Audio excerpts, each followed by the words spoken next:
Assalamualaikum kerabat Matayaska. Semoga kalian semua selalu dalam keadaan sehat, bahagia, dan penuh semangat ya. Hari ini kita bakal ngobrolin topik yang gak kalah seru dan mungkin agak sedikit misterius. Tapi jangan khawatir, kita bakal bahas dengan santai aja kok. Temannya jin nih. Mungkin kalau dengar kata jin, yang ada di pikiran kita langsung hal-hal seram atau horor.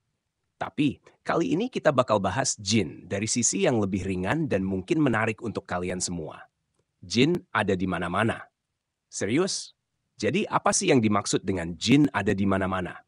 Mungkin sebagian dari kalian langsung mikir, jin itu kan makhluk halus, harusnya nggak kelihatan dong. Nah, ternyata jin tuh bisa ada di banyak tempat yang nggak kita duga loh. Kita sebagai manusia mungkin cuma menghuni permukaan bumi ini. Tapi perlu diingat, sebagian besar permukaan bumi itu adalah lautan. Sekitar 72% permukaan bumi itu air, sementara cuma 28% yang berupa daratan. Itu sebabnya kenapa banyak orang menyebut bumi ini sebagai planet air.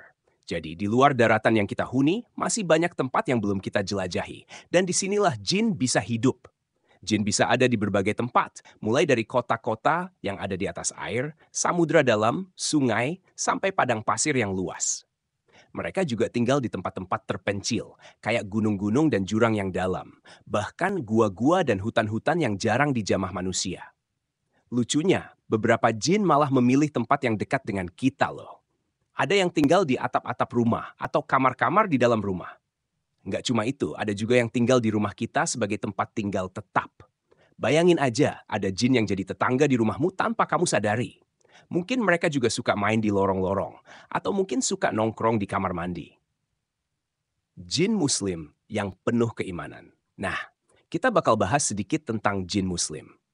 Jadi jangan bayangin jin Muslim itu kayak yang sering kita lihat di film horor ya. Jin Muslim itu benar-benar tahu banget soal agama, dan mereka sangat taat sama Allah. Bahkan, mereka bisa menghafal ajaran agama dengan cerdas dan khusyuk banget kalau dengar Al-Quran dibaca. Bayangin aja kalau mereka dengar Al-Quran, mereka bisa nangis saking takutnya sama Allah. Terkadang, tangisan mereka bisa bikin hati orang yang keras sekalipun jadi luluh. Jadi jin Muslim itu bisa jadi teman yang paham banget tentang spiritualitas loh.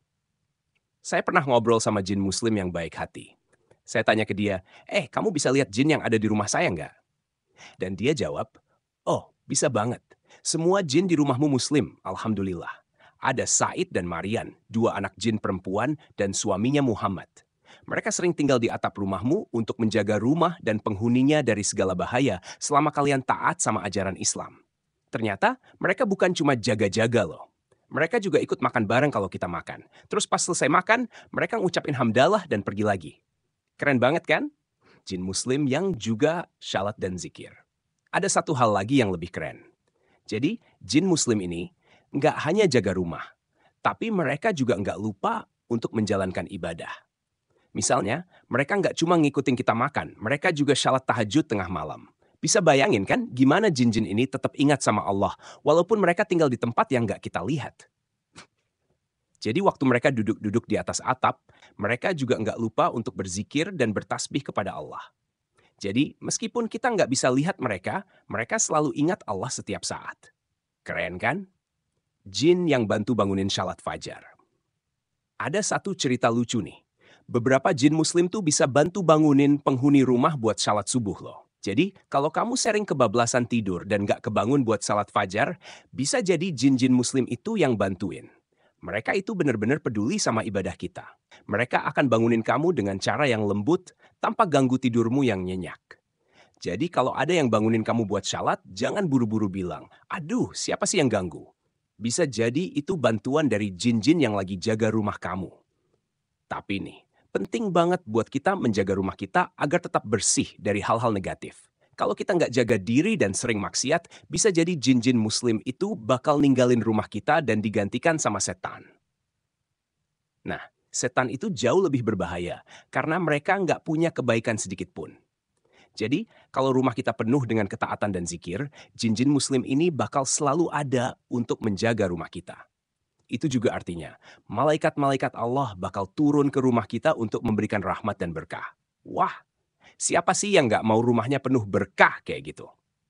Jangan kosongkan rumah dari keberadaan mereka. Mungkin kalian nggak sadar, Tapi jin muslim juga bisa bantu bangunin kita buat shalat fajar atau tengah malam loh. Jadi, kalau ada yang suka malas-malasan bangun buat ibadah, coba deh pikir lagi. Apakah ada jin muslim yang udah siap bantuin kita? Tapi, kalau kamu sampai lalai, jin-jin itu bisa pergi loh. Nggak mau kan rumah kita jadi kosong dari keberkahan? Kalau kamu rajin ibadah, rumahmu pasti penuh dengan kebaikan. Dan juga jin-jin muslim yang terus mengingatkan kamu untuk selalu taat pada Allah. Penutup dan pesan akhir. Jadi, kerabat mata Yaska, itulah sedikit cerita dan pembahasan tentang jin dan bagaimana mereka bisa berinteraksi dengan kita. Walaupun mereka makhluk yang nggak tampak, tapi kehadiran mereka bisa mempengaruhi kehidupan kita loh. Yang penting selalu ingat untuk menjaga ketaatan kita pada Allah dan menjaga rumah kita agar tetap penuh dengan keberkahan. Dan jangan lupa, kalau kamu mau rumah yang penuh dengan rahmat Allah, pastikan tetap banyak zikir dan ibadah. Jin-jin muslim itu nggak main-main dalam soal ibadah. Dan mereka bisa jadi teman yang baik, bahkan bisa bantu kita dalam banyak hal. Oh ya, kalau kamu penasaran tentang topik-topik menarik lainnya, jangan lupa terus pantengin channel Mata Yaska ya. Di channel ini, kita bakal terus bahas hal-hal seru dan bermanfaat buat kita semua. Wassalamualaikum warahmatullahi wabarakatuh.